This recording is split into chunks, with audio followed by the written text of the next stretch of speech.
Myrskyyönä linna hajosi kahtia. Linnassa asuivat Matias ja Loviisa.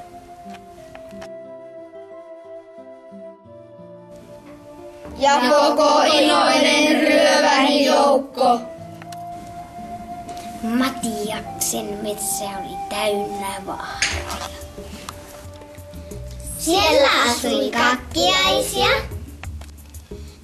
Miksi vai sillä tekee? Miksi vai sillä tekee? Miksi vai sillä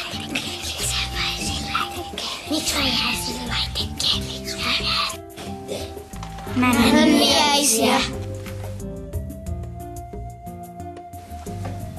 Pömythiittisiä. Ajattaria.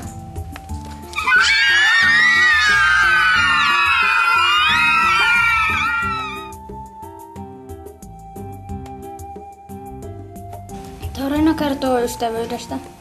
Päähenkilöinä ovat Ronja ja Pyrkky.